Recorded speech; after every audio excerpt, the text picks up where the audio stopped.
You ever play that game Telephone when you were a kid? You know, that game where you and a group of friends, you line up and you whisper something into the first person's ear and they whisper it into the next person's ear and so on down the line until it gets to the end and the message is completely different. And oftentimes that person at the end of the line has no clue what the original message was. They are only concerned with what it ended up influencing. And that kind of got me thinking about pop culture a little bit. That happens a lot with our popular entertainment. Books, music, movies, television shows, a lot of times they're based on things that we either have maybe a passing familiarity with or it's kind of fallen into history. You know, especially in this day of reboots and reimaginings. I mean, we all know the thing about old TV shows getting retooled into movies or new TV shows. But a lot of times, the original influence for things that have become pop culture standards are completely lost. Great example, the original 3 Star Wars and the original Indiana Jones movies are all based on the cliffhanger movie serials of the 30s and 40s. Something that I love a lot and I'm very familiar with. But generally, those forms of entertainment are lost. And they were incredibly popular in their time. But if you look at the original Star Wars and the original Indiana Jones, Raiders of the Lost Ark, you see the influence there. It's apparent. It's obvious. And it just kind of gets you to thinking about how something can become so well known in the popular consciousness. In some cases, you don't even have to be familiar with the source material, and you still know the character, but the basis for that character, the thing it was originally based on, is so far in the past. And that brings us to what I would like to talk to you about today, and that is a film series that ran from 1937 to 1939, starring a plucky reporter by the name of Torchy Blane. So, the Torchy Blane series is very much like the Maisie film series, in that they began life as, you know, the B picture. You know, again, back then you could go and, you know, spend a nickel or so and you'd get 2 movies, cartoons, newsreels, and all that. Well, the Torchy Blane films were the first movie you'd see.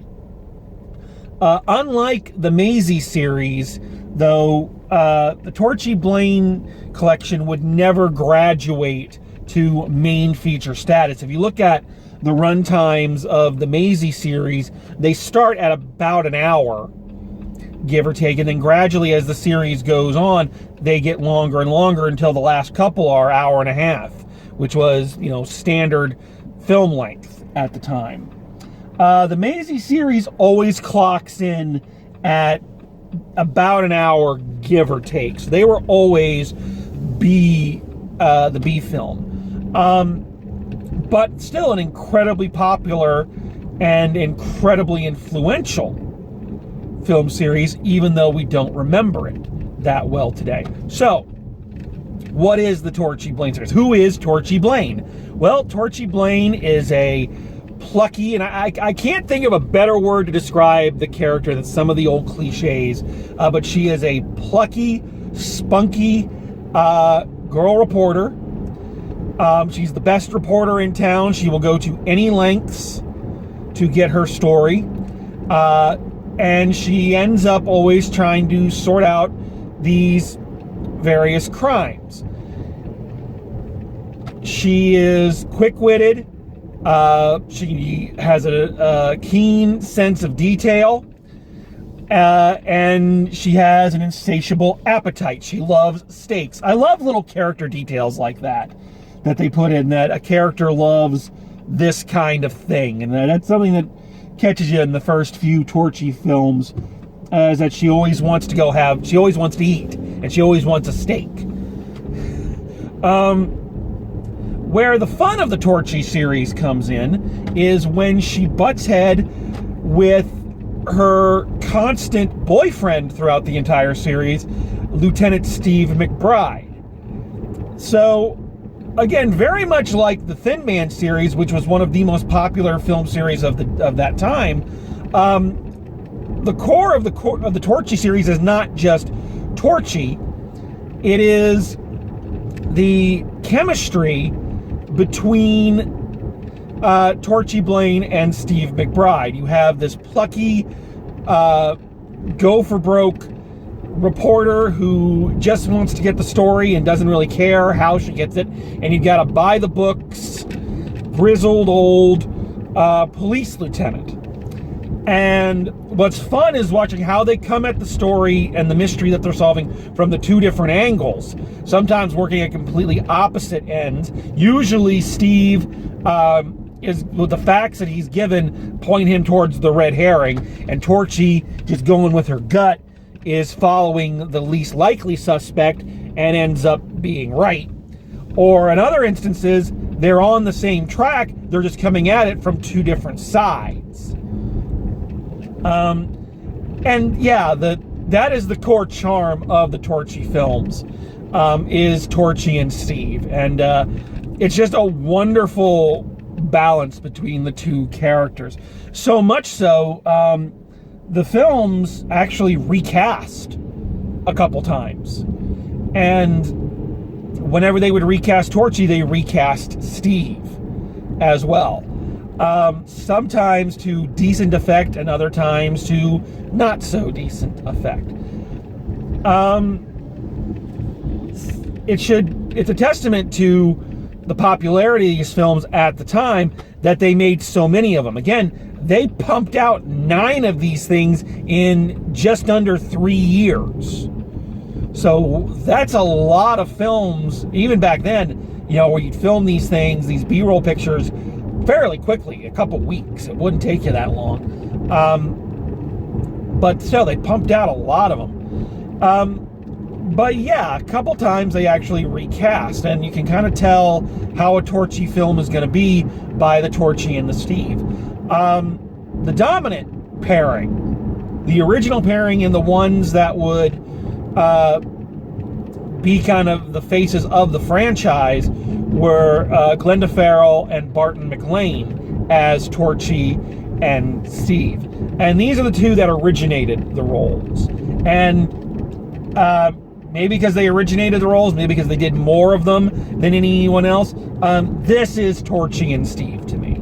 These are the best. Glenda Farrell just had the character scouted and thought out so well, fills her with just a great energy, a lot of spunk, a lot of pluck. I wish I could think of better words, but I can't. Those are the most fitting terms for Torchy, and especially her portrayal of Torchy. Barton McLean just he had a great career playing cops and, gangster sidekicks. He just had that face, and I think that's one of the things that really gave this film its charm, is they were kind of an odd couple, the original casting and the characters. Torchy, a cute little blonde number, and Steve, not a Hollywood pretty boy by any stretch, with a face that was a little bit more, I always compare him to like an old bulldog, he always looked like, and he barked a lot of his lines, and then he'd do lines with Torchy, and he still was loving her, but it was still kind of a, I love you, Torchy. It was just kind of this bark. And yet the two of them had just impeccable chemistry, and that's something you can't really predict. I mean, who would have thought that Myrna Loy and William Powell in the Thin Man series would have such amazing chemistry that for years, and even today, people still believe they were actually married in real life, when in fact that wasn't the case. But Glenda Farrell and Barton McLean were the best pairing, and I think when I watch the series, theirs are the ones I like the most. They did the most films. Out of the 9, they did, 3, I think they did 6 of them. I believe. I think they did 6 of the 9. No, that's not right. They did most of them. Let's just go. Don't ask me to do math while I'm driving, or ever. Especially basic math. This is why I don't teach that.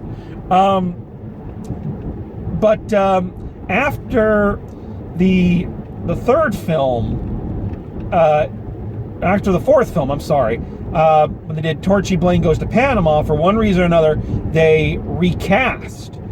And they brought in Lola Lane and Paul Kelly to play Torchy and Steve. Lola Lane and Paul Kelly are kind of the George Lazenby of the Torchy franchise. They weren't bad. They just weren't good. You know, their film, their version of it, Torchy Blane Goes to Panama, is a decent film. It actually has some interesting things about the Torchy character that I really like in it. For instance, one of the things that's fun about the Torchy character is she's not a damsel in distress.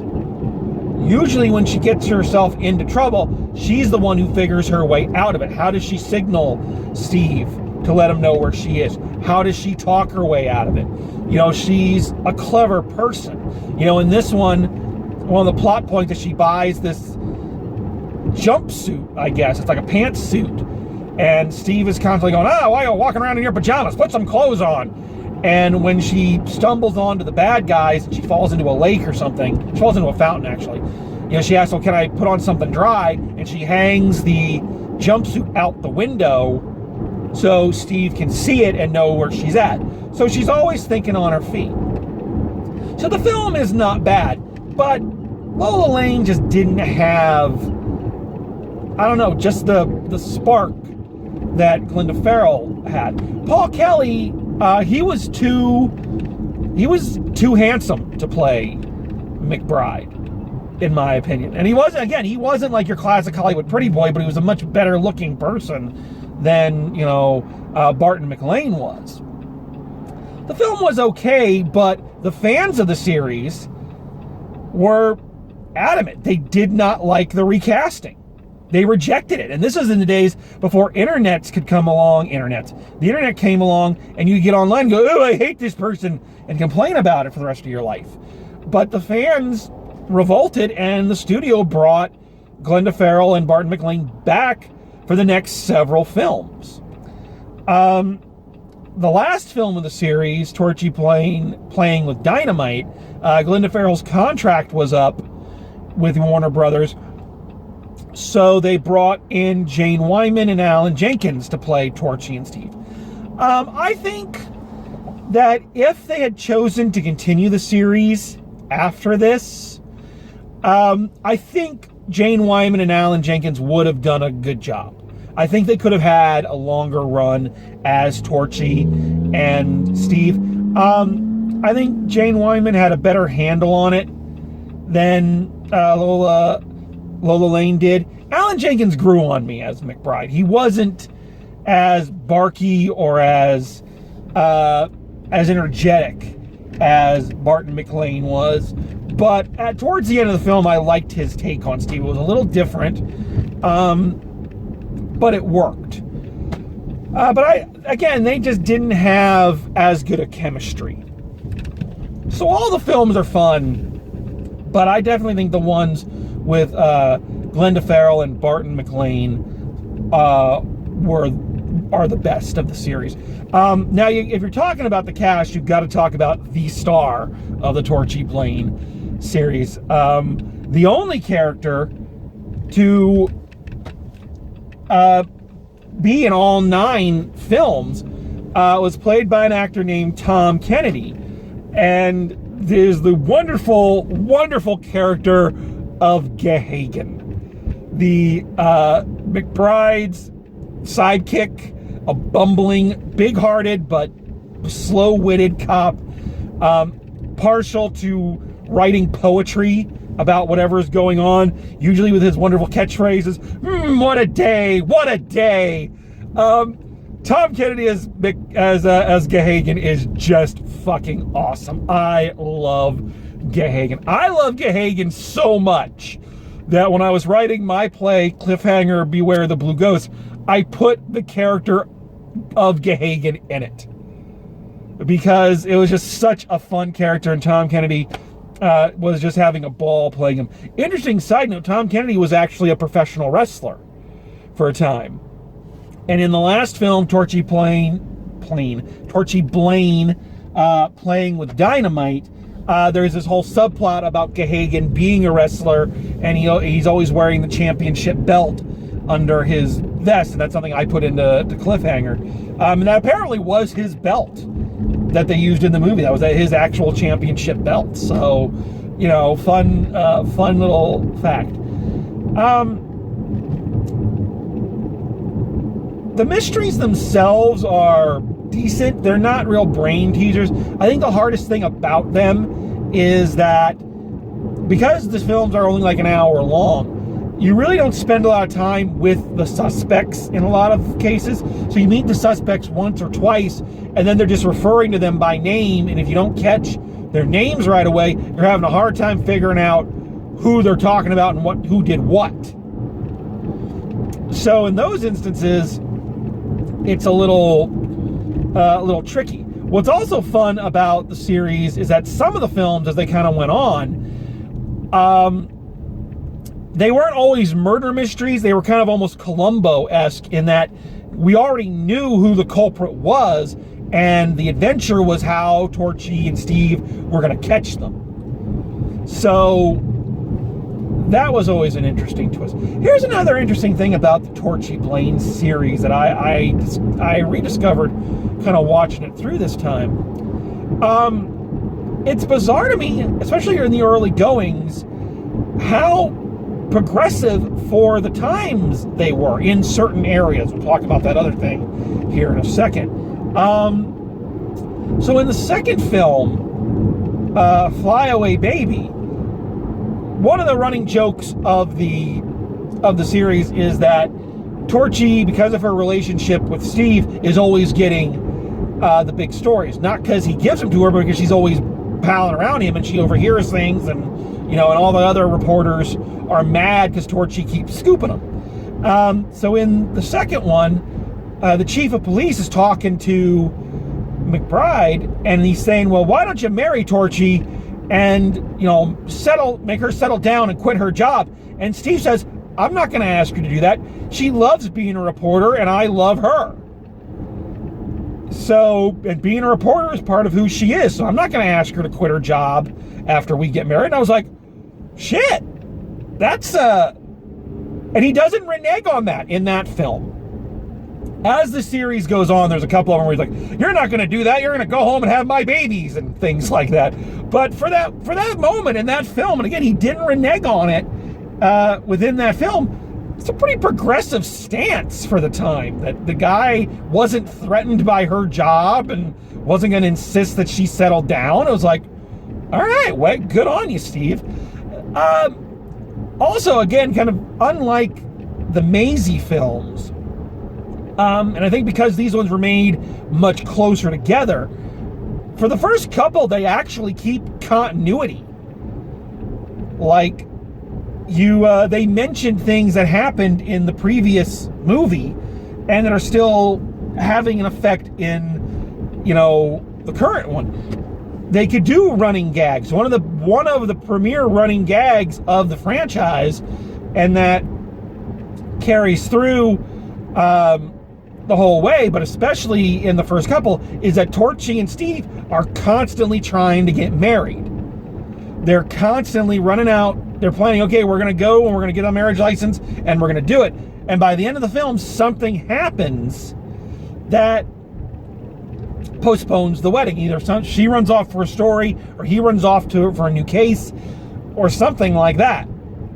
They never break up in the series. They're always a couple. But they're just always trying to get to the altar and never quite get there. It's a great little running gag. They keep a lot of the same characters along with Gahagan. They have, of course, the police chief. They have Torchy's editor. They have this forgetful cop who runs the front desk, who's in just about all of them, I think.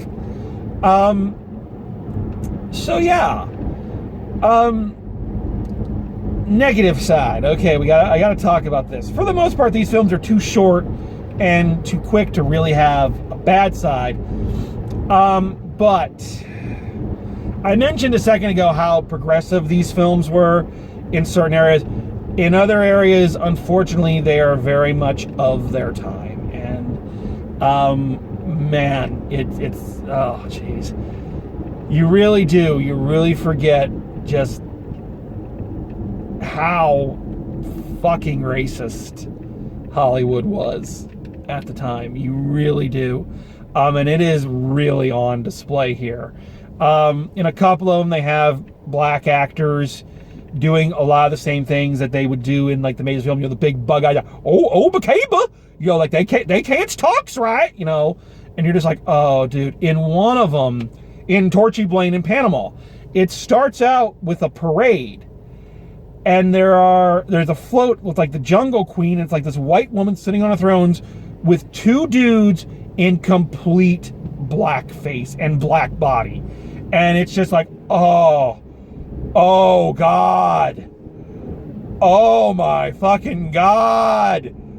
And they linger on it. You can deal with it sometimes if it's like a quick thing and you're like, okay, that was uncomfortable, but it's done. They linger on the shot and you're like, oh fuck. In Torchy Blane in Chinatown, when they catch the bad guys, they all have these black hoods over their faces. And Gahagan says, what is this, a minstrel show? And you're like, oh man. And you can pacify yourself a little bit with the it was that time, it was that place, and haven't we come so far kind of thing. But man, things like that, it just makes you feel dirty.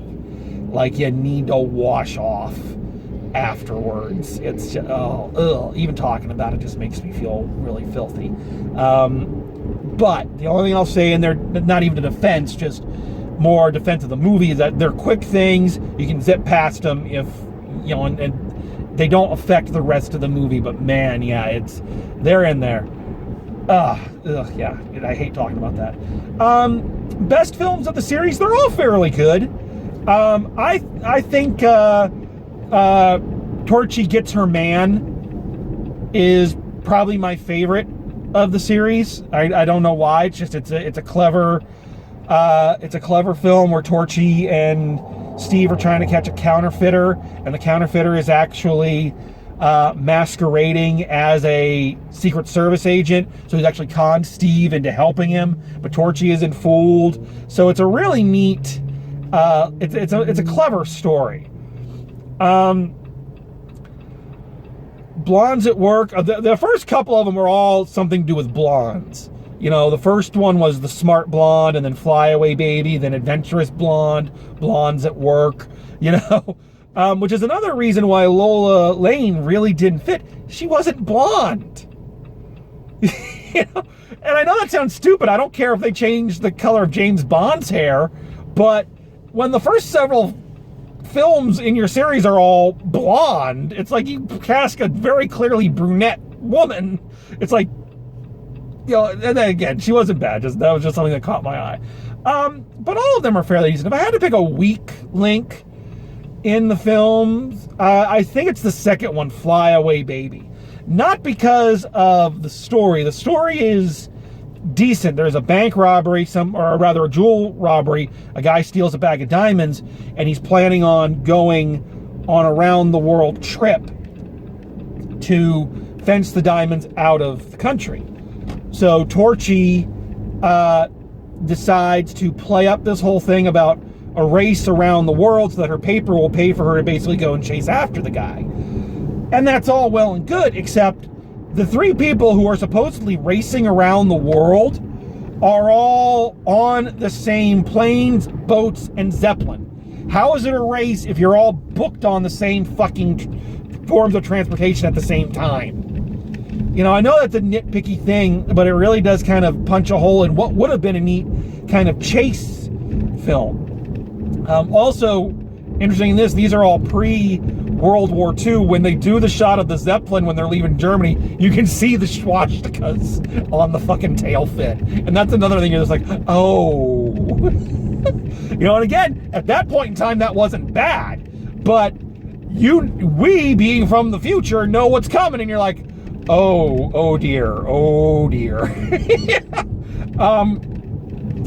Overall, though, minor issues aside, these are 9 really fun, energetic, just full of energy films, which is what energetic means. This is the danger of doing these unscripted.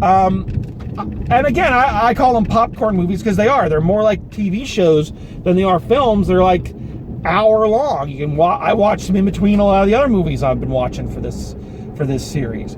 And again, a highly influential film series that I think deserves to be recognized on their own merits and not just on what they influenced. And for those who haven't quite caught on to what they influenced, the character of Torchy Blane was the inspiration for the character of Lois Lane. And I don't think I need to tell you who Lois Lane is. So yeah, the creators of Superman loved Torchy Blane and modeled probably one of the most famous, however you want to classify Lois and all the different incarnations she's had, most famous secondary characters, love interests, damsels in distress, whatever, but she's been one of the most predominant fictional characters since her inception, and she owes that to Torchy Blane. So I would say these are well worth seeking out. They're fun, they're interesting, they're clever, and especially with Glenda Farrell and Barton McLean, the chemistry between the two characters is just amazing. And of course, Hagen is always a delight. So I highly recommend going and checking these films out if you can. Alrighty. We are pushing through. We are soldiering on. We don't know when all this ends, but we're going to get there eventually, and we'll get there together.